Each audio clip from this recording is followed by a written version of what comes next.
Hello everyone, welcome in Kiran learners academy. दोस्तों, हम कर रहे थे बिहार एस्टेट लाइब्रेरियन एग्जाम पुस्तकालय अध्यक्ष 2025 के लिए प्रैक्टिस वर्क बुक सोल्व कर रहे थे। टोटल 11 सेट है, जैसा कि बुक का कवर पेज देख पा रहे हो आप। मोस्ट इम्पोर्टेंट बुक का जनरल पब्लिकेशन की इसी बुक का हम कर रहे थे video solution. Set number 1 complete करने के बाद सेट नंबर 2 के हमने पार्ट नंबर 3 कवर कर लिए थे। टोटल 150 क्वेश्चन होते हैं दोस्तों, इसको हम कवर करते हैं 6 पार्ट में। अभी इस वीडियो में रहने वाला है, ये है part number 4, that is question number 76 to 100 तक। क्वेश्चन नंबर 76, डेवी दशमलव वर्गीकरण जिसे बोलते हैं डीडीसी, डेवी दशमलव क्लासिफिकेशन इंग्लिश में बोलते हैं। डैश में मेलीविल डेवी द्वारा बनाया गया था। तो आप इसका दोस्तों ध्यान रखेंगे, पहली बार इसको 1873 में अमेरिकी लाइब्रेरियन जिनका नाम है मेलविल डेवी द्वारा इसको एमहर्स्ट एमहर्स्ट कॉलेज लाइब्रेरी के लिए तैयार किया गया था, और इसे पहली बार 1876 में प्रकाशित किया गया था। यहाँ पे जो राइट आंसर होगा ऑप्शन 4, 1876। क्वेश्चन नंबर 77, मुख्य वर्ग या मूल वर्गों को डैश कहा जाता है दोस्तों। मुख्य वर्ग या मूल वर्गों को ध्यान रखेंगे, हम कहते हैं मूल पहलू। राइट आंसर होगा ऑप्शन 3। क्वेश्चन नंबर 78, निम्नलिखित में से कौन सा स्टॉक सत्यापन के पारंपरिक तरीके हैं। पारंपरिक तरीके आपको याद रखने हैं, डायरेक्ट ये क्वेश्चन रिपीट हुआ है। कौन कौन सा था? एक तो सेल्फ रजिस्टर या सेल्फ सूची विधि थी। दूसरा दोस्तों, ठीक है, दूसरा ये था, एक तो ये था, और दूसरा कौन सा था? नमूना स्टॉक सत्यापन विधि भी पारंपरिक तरीका है। और चौथा, अलमारियों पर पुस्तकों की संख्यात्मक रूप से गिनती करना, ये भी एक क्या है? पारंपरिक तरीका है स्टॉक सत्यापन का। राइट आंसर होगा ऑप्शन सेकंड, 2, 3, 4।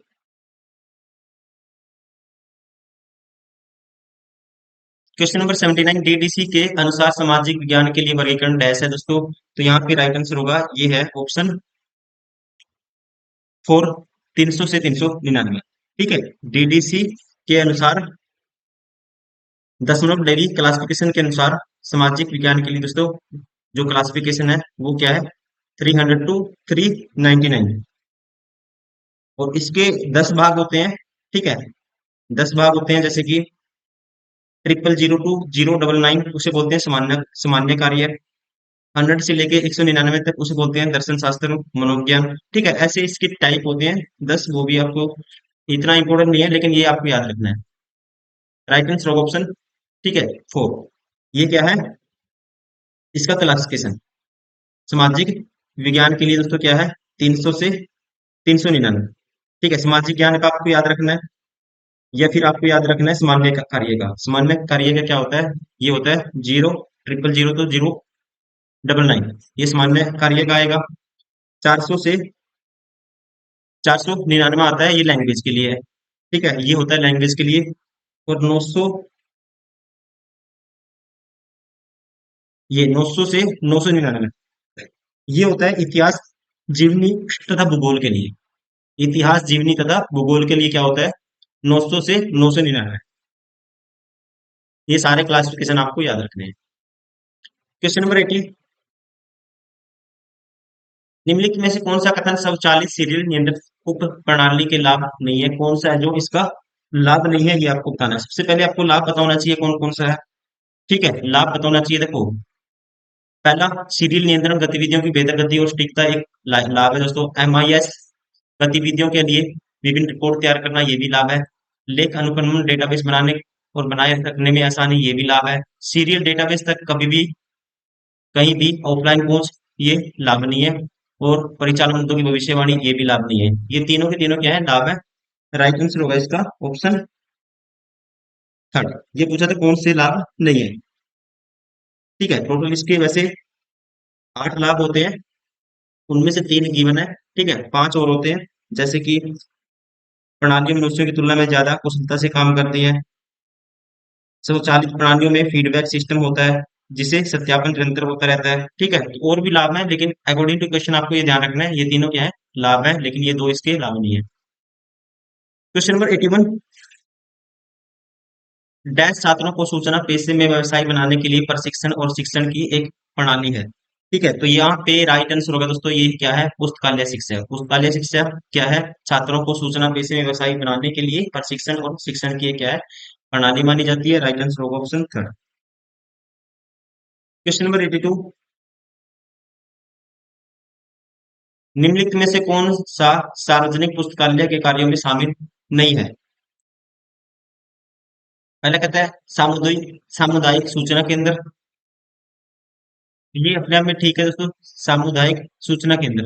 ठीक है, तो ये शामिल है, ये तो ये क्या आएगा, शामिल होगा ये तो, क्योंकि सार्वजनिक पुस्तकालय समुदाय समुदाय को विभिन्न प्रकार की जानकारी प्रदान करते हैं, जैसे कि सरकारी सेवाएं, रोजगार के अवसर और स्थानीय कार्यक्रम। मनोरंजन दोस्तों के अंदर पुस्तकालय मनोरंजन के लिए पुस्तकें, फिल्में और अन्य सामग्री प्रदान करते हैं, ये भी ठीक है। समाज के लिए सांस्कृतिक केंद्र दोस्तों,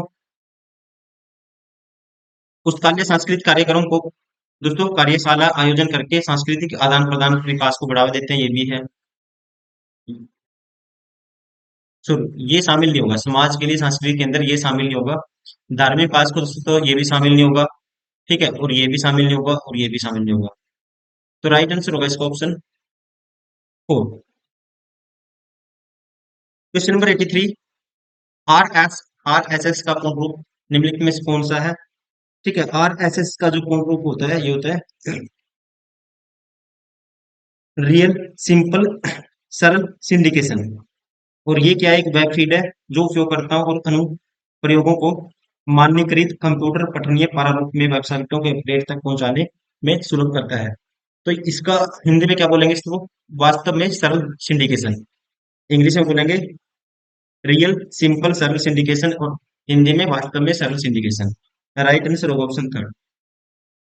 क्वेश्चन नंबर 84, शब्दकोश, विश्वकोश और वार्षिक पुस्तकें आदि जैसी पुस्तकें किस प्रकार की संदर्भ सेवा से संबंधित है? ठीक है, तो ये सभी आएंगी दोस्तों, राइट आंसर होगा इसका अल्प परिसर में। राइट आंसर होगा ऑप्शन 4। इंग्लिश में कह सकते हैं कि इसमें आएंगी शॉर्ट रेंज संदर्भ सेवा, अल्प का मतलब शॉर्ट। क्वेश्चन नंबर 85, भारत में पुस्तकालय और सूचना विज्ञान LIS शिक्षा ने वर्ष 2011 में अपने डैश वर्ष पूरे किए। तो यहाँ पे राइट आंसर होगा दोस्तों, यहाँ किए थे 100 वर्ष पूरे, 2011 में 100 वर्ष पूरे किए गए थे। ठीक है, भारत में जो LIS शिक्षा की शुरुआत बड़ौदा के लाइब्रेरी साइंस स्कूल से हुई थी, और इसका उद्घाटन महाराजा सयाजीराव गायकवाड़ द्वितीय ने 1911 में किया था। और 2011 में क्या हो गया, 1911 से 2011 पूरे 100 साल। क्वेश्चन नंबर 86, डॉक्टर एस और रंगनाथन द्वारा बताए गए सार्वजनिक पुस्तकालय के उद्देश्य और कार्य इस प्रकार है। ठीक है, प्रकार बताने हैं कौन कौन से हैं जो डॉक्टर एस रंगनाथन द्वारा बताए गए थे सार्वजनिक पुस्तकालय के उद्देश्य के बारे में। उद्देश्य और कार्य कह सकते हैं। देखो, पहला सभी की आजीवन सर्व शिक्षा में मदद करना दोस्तों, ये अपने आप में क्या है, एक पुस्तकालय के उद्देश्य और कार्य का प्रकार है। दूसरा कहता है सभी विषयों पर अध्ययन, तथ्य और जानकारी प्रदान करना, ये भी होगा। संस्कृति के वाहन और पुरातत्व अनुसंधान के लिए स्रोत सामग्री के रूप में मानवता और जैविक अवशेषों को भावी भावी पीढ़ी के लिए संरक्षित करना, ये दोस्तों इसका एक उद्देश्य और प्रकार नहीं है, according to doctor SR Ranganathan. सभी को अवकाश का सार्थक और उत्कृष्ट उपयोग प्रदान, दोस्तों ये भी ठीक है। सामान्य तौर पर सभी सामाजिक विचारों के प्रभारी एजेंसी के रूप में निरंतर सामाजिक कल्याण के लिए काम करना, ये भी आएगा। तो राइट आंसर होगा इसका ऑप्शन सेकंड। क्वेश्चन नंबर 87, निम्नलिखित में से कौन सी सेवा का उपयोग दुनिया भर में सूचना, ज्ञान और विचारों को फैलाने के लिए किया जाता है? ठीक है, इस सेवा को बोलते हैं हम, राइट आंसर होगा ऑप्शन फर्स्ट अनुवाद सेवा। अनुवाद सेवा का उपयोग दुनिया भर में सूचना, ज्ञान और विचारों को फैलाने में किया जा सकता है। क्वेश्चन नंबर 88, डॉक्टर रंगनाथन द्वारा सुझाई गई विस्तार सेवाओं में से निम्नलिखित में से कौन सी शामिल नहीं है? ठीक है, इन्होंने जो सेवाएं सुझाई सुझाई थी, उनमें से कौन सी एक शामिल नहीं है, ये आपको बताना है। निरक्षरों को पढ़ना दोस्तों, ये ठीक है, शामिल है। पांडुलिपि, स्थानीय भाषा का अनुवाद, ये भी शामिल है। पुस्तकालय और वार्ता सार्वजनिक व्याख्यान, ये भी शामिल है। पुस्तकालय प्रदर्शनी, ये भी शामिल है। रियायती मूल्य पर पुस्तकों की बिक्री, ये शामिल नहीं है। त्योहार और मेले, ये भी शामिल है। तो यहाँ पे राइट आंसर होगा ऑप्शन सेकंड। कौन सी नहीं है दोस्तों, शामिल नहीं है, केवल फाइन। क्वेश्चन नंबर 89, डैश दस्तावेजों की सूची है जो किसी निश्चित निश्चित योजना में व्यवस्थित होती है, और यह किसी पुस्तकालय में संग्रह में पुस्तकों की सूची है, तो उसे बोलते हैं पुस्तकालय सूची। राइट आंसर होगा ऑप्शन सेकंड, पुस्तकालय सूची, या इंग्लिश में बोलेंगे लाइब्रेरी कैटलॉग। क्वेश्चन नंबर 90, निम्नलिखित में से कौन सा पुस्तकालय संघ सबसे पहले स्थापित किया गया था? सबसे पहले स्थापित किया गया था दोस्तों, राइट आंसर होगा ऑप्शन फर्स्ट, बड़ौदा पुस्तकालय संघ 1910 में। क्वेश्चन नंबर 91, भारत में पुस्तकालयों के लिए राष्ट्रीय नीति किस वर्ष घोषित की गई थी दोस्तों? ठीक है, पुस्तकालयों के लिए जो राष्ट्रीय नीति घोषित की गई थी, ये की गई थी 1900, ध्यान रखना आपको, 86 में। राइट आंसर होगा option four. Question number 92, dash किसी भाषा के शब्दों का शब्दकोश है जो वर्णानुक्रम में व्यवस्थित व्यवस्थित है और दूसरी भाषा में अर्थ देता है, यह शब्दार्थ और व्युत्पत्ति से संबंधित है। तो यहाँ पे जो राइट आंसर होगा ये है, इसे बोलेंगे ऑप्शन सेकंड, पदकोश। पदकोश क्या है दोस्तों? पदकोश किसी भाषा के शब्दों का शब्दकोश है जो वर्णानुक्रम में व्यवस्थित और दूसरी भाषाओं के अर्थ देता है, यह शब्दार्थ और व्युत्पत्ति से संबंधित है। ध्यान रखना है, राइट आंसर होगा ऑप्शन सेकंड। क्वेश्चन नंबर 93, अंतर्राष्ट्रीय अनुवाद केंद्र आईटीसी की स्थापना दोस्तों बहुत बार पूछ लिया क्वेश्चन, ये तीसरी बार रिपीट हुआ है, कब हुई थी? 1961 में। ठीक है, कहाँ पे हुई थी? नीदरलैंड के डेलफट में। क्वेश्चन नंबर 94, पहला विश्वकोश हिस्टेरिया नेचुरालिस 77 ईस्वी में किसने तैयार किया था? किसने तैयार किया था? इनको तैयार करने वाले थे, इनका नाम है, राइट आंसर होगा option four, Pliny. Question number 95, निम्नलिखित में से कौन सा व्यवसायिक संघ अंतर्राष्ट्रीय स्तर पर कार्य नहीं करता? कौन सा व्यवसायिक संघ है दोस्तों जो अंतर्राष्ट्रीय स्तर पर कार्य नहीं करता, ये आपको बताना है। तो यहाँ पे राइट आंसर होगा इसका, ये है ऑप्शन, देखो, काम कौन से करते हैं? CILIP करता है, IFLA करता है, ASLIB भी करता है, लेकिन ये नहीं करता IATLIS। ये अंतर्राष्ट्रीय स्तर पे दोस्तों, जैसे ये व्यवसायिक संघ अंतर्राष्ट्रीय स्तर पर क्या नहीं करता, काम नहीं करता, आपको ध्यान रखना है। राइट आंसर होगा इसका ऑप्शन सेकेंड।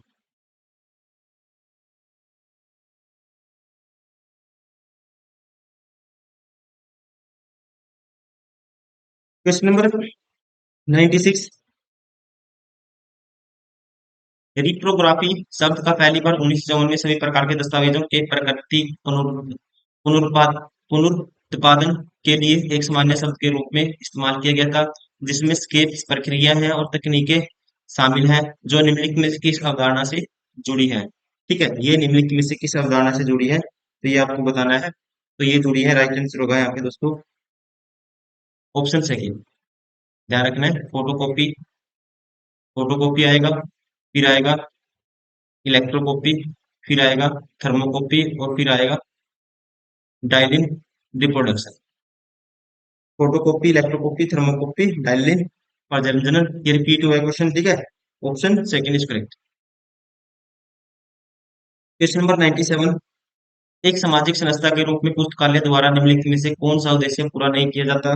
ठीक है, कौन सा वो उद्देश्य है जो पूरा नहीं किया जाता, ये आपको बताना है। देखो, पहला कहता है इसे सभी आजीवन सब शिक्षा में मदद करनी चाहिए, ये ठीक है। इसे विद्वानों को चयनित विषयों पर आधारित जानकारी प्रदान करनी चाहिए, ये गलत है दोस्तों। ठीक है, आपके बताना कौन सा उद्देश्य पूरा नहीं किया जाता है, ये पूरा नहीं किया जाता है। और कौन सा नहीं, देखो, तीसरे वाला,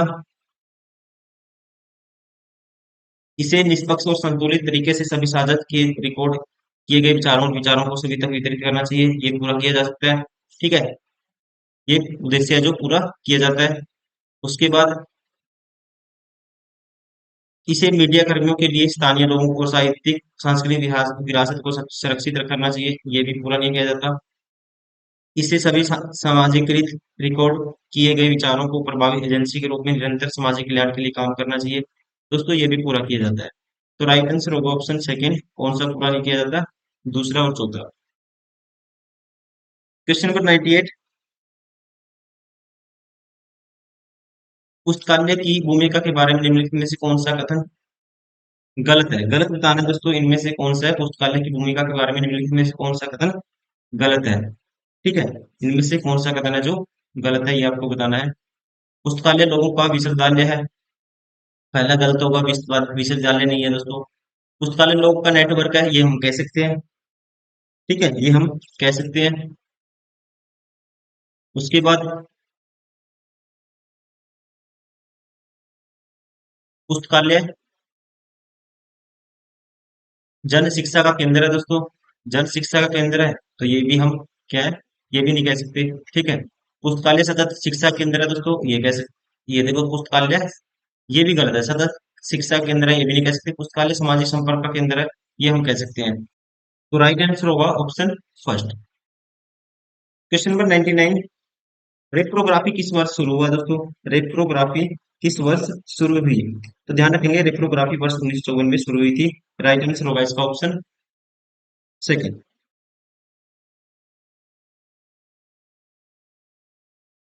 क्वेश्चन नंबर 100, स्टॉक सत्यापन कार्य के लिए निम्नलिखित में से कौन सा सहायक है दोस्तों? स्टॉक सत्यापन कार्य के लिए सहायक होता है यहाँ पे, राइट आंसर होगा option second, self list card.